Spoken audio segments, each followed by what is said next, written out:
अस्सलाम वालेकुम my dear students. आज हमारा क्लास 4th प्राइमरी के लिए है। टॉपिक है बच्चों रास्ते चलने के कायद। आप निकालो अपनी बुक, पेज नंबर 52 पे लिखा है। लेसन शुरू होने से पहले हम कुछ ऊपर से दिए गए अल्फाज पढ़ते हैं।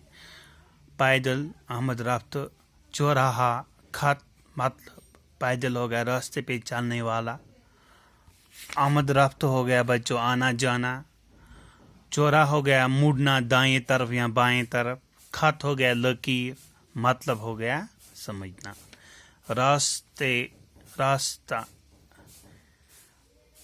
चलने के कायद, रास्ते चलने के कायद।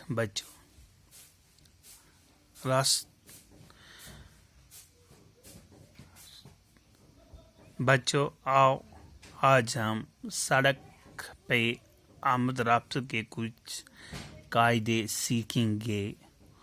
उस्ताद की ज़बानी ये सुन कर सभी बच्चे चुपचाप कान धर कर सुनने लगे। उस्ताद ने नरम और शीरीं लहजे में यूं कहा शुरू किया। दोस्तों सड़कों पर आमतौर पर पैदल चलने वालों और गाड़ियों की आमद रफ्त ज़्यादा होती है, इसलिए हादसों का ज़्यादा इम्कान होता है। इन हादसों और उनके नुकसानात से बचने की खातिर कुछ कायदे मुकर्रर हैं जिन पे अमल करना ज़रूरी है। अगर हम गाड़ी चला रहे हैं या भीड़ का ख्याल रख कर गाड़ी को आहिस्ता चलाना होगा। हम गाड़ी चलाते हूँ या पैदल चल रहे हूँ, हमेशा बाएं जानिब रहकर चलाएं। सड़क पार करनी हो या चौराहा है तो मुड़ना हो तो दाएं बाएं अच्छी तरफ देखकर मुड़ें। चौराहों पर तैनात ट्रैफिक पुलिस की हिदायत की पाबंदी करें। चौराहों पर जो सिग्नल लगे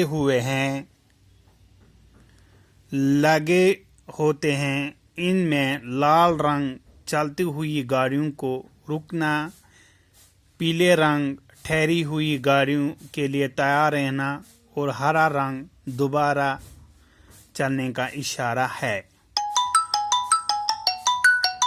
कई सड़क पर सियाह और सफ़ेद खत खींचे हुए होते हैं, इसे ज़ेब्रा क्रॉसिंग कहते हैं।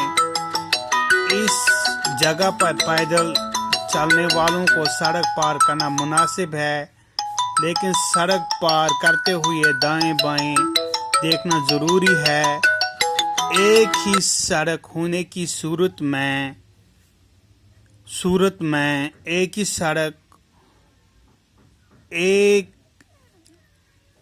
इसे ज़ेब्रा क्रॉसिंग कहते हैं। इस जगह पर पैदल चलने वालों का सड़क पार करना मुनासिब है, लेकिन सड़क पार करते हुए दाएं बाएं देखना ज़रूरी है। एक ही सड़क होने की सूरत में सड़कों के बीच सफ़ेद लकीर खींची हुई होती है। इसका मतलब यह है कि दाएं तरफ की आधी सड़क जाने वाली गाड़ियों के लिए, जबकि बाएं तरफ की आधी सड़क आने वाली गाड़ियों के लिए है।